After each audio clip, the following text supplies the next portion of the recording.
my mouth and the thoughts of our hearts bring us closer to you, O Lord. Amen. Amen. Please be seated.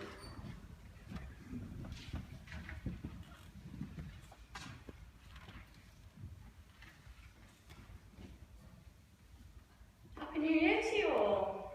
And to you. Thank you. Have you all had a good Christmas? Yes. Balance. Good, good. Did you get some nice gifts? Yeah? Good. Well, that's good then, Alan. That's good. Did anybody get any unusual gifts this Christmas though? Something different that they wouldn't normally get? B&Q vouchers, B&Q vouchers.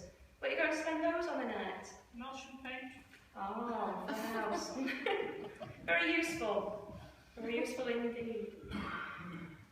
Josh got a very unusual pet this Christmas. Something different. He got a snake.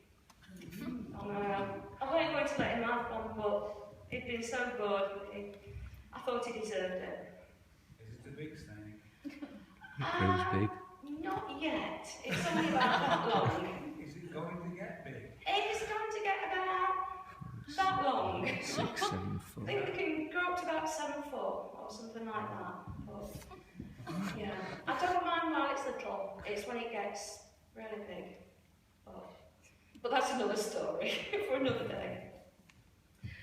Well, the 12 days of Christmas is nearly over. And on Tuesday, that is the final day of the 12th day of Christmas. And on Tuesday, we celebrate the Feast of Epiphany as well. And we commemorate the coming of the wise men. That's what we're looking at tonight. In Matthew's story, in the reading that Joan did, we looked at the wise men coming. And the meaning of Epiphany is to appear or to show forth. And the wise men followed the star. And that's what brought them to the baby Jesus. A family was travelling from one village to another for a Christmas family get-together. And as they passed by the local Anglican church, there was a manger scene outside. The youngest child in the car asked his mum, "What's that?" He said, pointing to the scene. "That's Mary, Joseph and the baby Jesus. They're in the manger," his mum replied.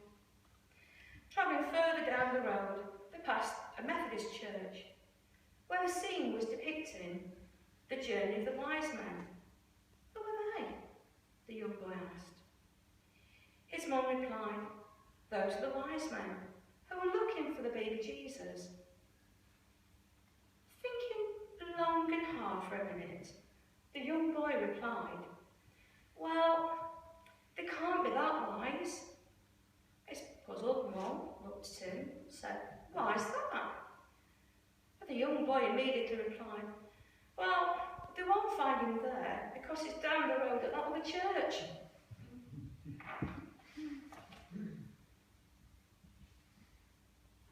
But seriously, who were these people that travelled on camels from afar to find the stable where the baby Jesus lay? We know that they were the last people to come and visit baby Jesus in the manger. And this certainly wouldn't have been like the shepherds who worked on the hillside. And the shepherds were dressed to work outside. They would have had possibly quite a rugged appearance as well. And once knowing what had happened, they would have rushed down the hillside to the stable, maybe not knowing how to behave or what to say to them. But these wise men were no doubt much richer people and very important. And so they could afford good cloth for the clothing, even for travelling. But we have to think sometimes, were the wise men or were they kings? Sometimes we ask that question, don't we? Or we think that question, we refer to them as being kings.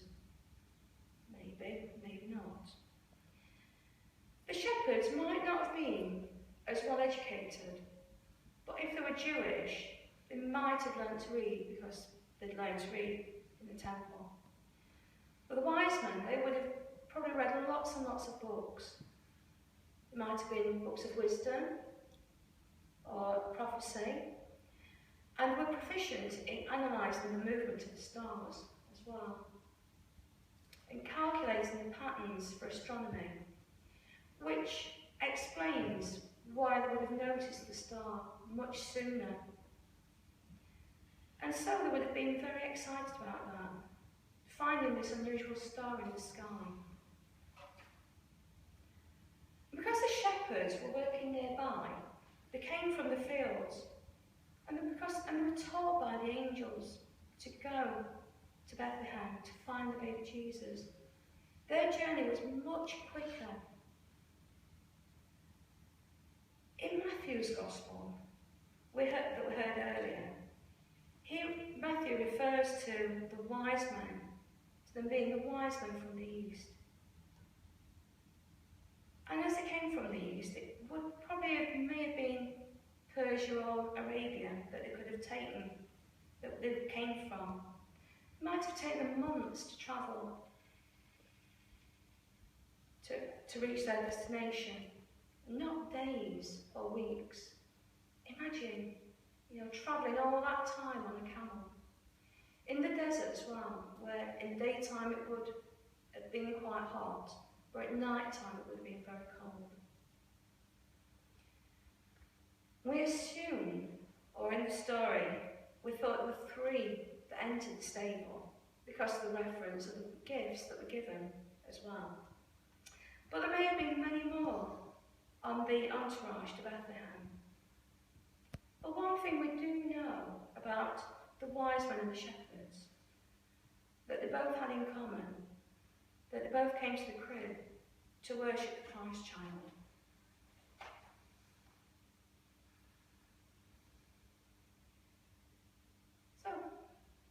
So anybody booked any holidays this year? Yeah? Yeah? Right, you're going, yeah, 1 or 2 nods. You going anywhere nice? Cyprus, lovely. Yeah. Scott, where are you going? Sicily. Wow. At the moment. At the moment. Luke. Yeah. Brilliant. Has anybody else got any holidays booked? Not yet. Not A bit yet. early, really. Yeah. So if you're going on a journey, what kind of things might you take with you? Passport. Yeah. If you're going abroad, you definitely need a passport. Otherwise you can't get into the country and you can't get back out either. So it depends where you're going to. I always holiday in this country. So I always take a suitcase. Or if it's just a short visit, it's just an overnight bag. If you're going on a journey, you might pack some sandwiches. I always have a rule of thumb that if I'm going more than 20 miles, I take something to eat just in case. Always make sure I've got something in the car, even if it's just a drink. You might need a sat-nav as well, to get you there, to find where you're going to go. But sometimes, I always find myself arguing with a sat-nav. I don't know if anybody else does.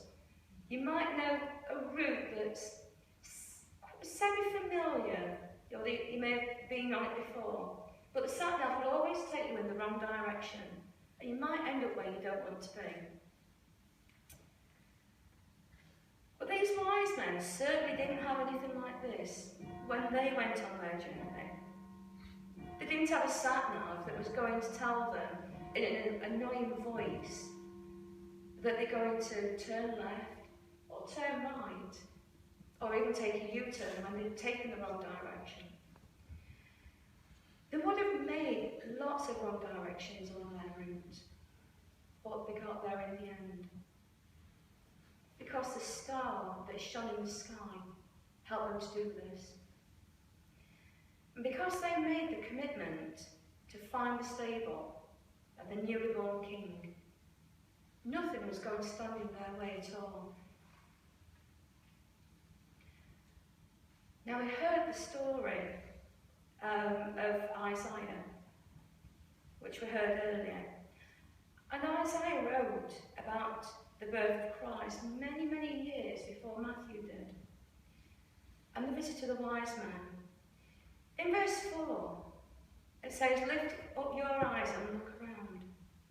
They all gather together. They come to you. Your sons shall come from far away."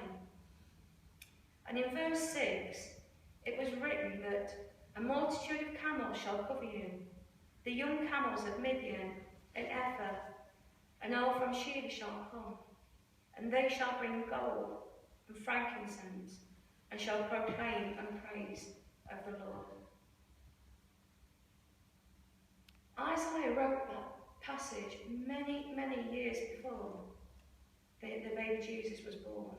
He prophesied, he saw what was going to happen years and years later. Have you ever thought what would have happened if it had been 3 wise women instead of 3 wise men? Well, they might have asked for directions and arrived on time. They might have helped deliver the baby Jesus, cleaned the stable, made a casserole in the process, and brought disposable nappies and baby robes as gifts. But seriously, the gifts of the wise men that were presented were significant and inspired by God. And it's what Isaiah had written all those years previously.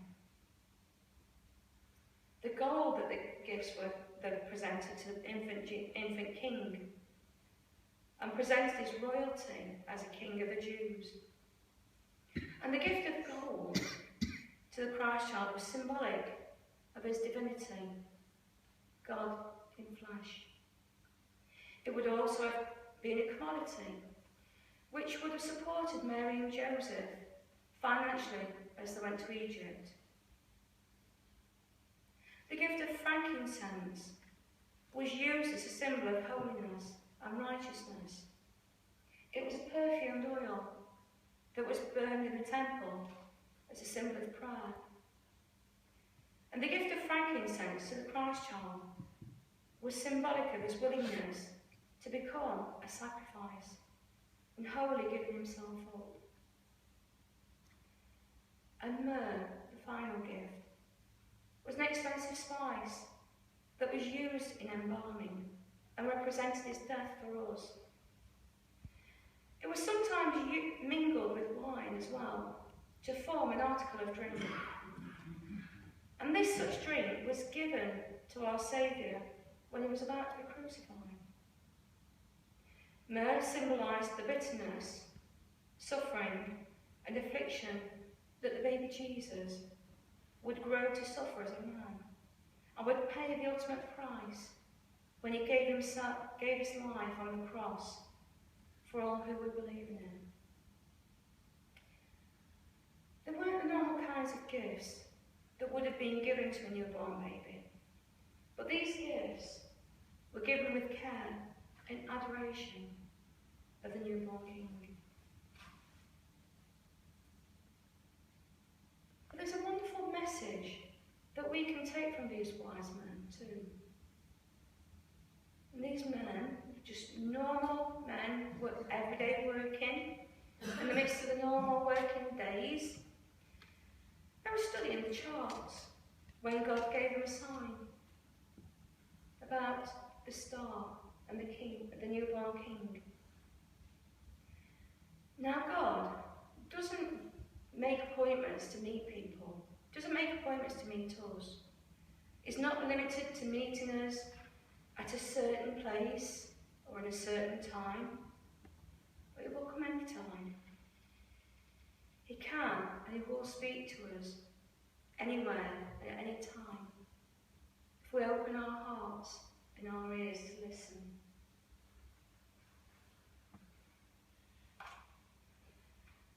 So if we take note of this message that the wise men were showing us, what can we do this new year? The first message is to be ready and alert. Be alert to hear God speaking. and be ready to listen to what he says. The second is a willingness to take action, and an action to follow God when he invites you. The wise men could quite easily have just made note of the star's appearance in their chart and just carried on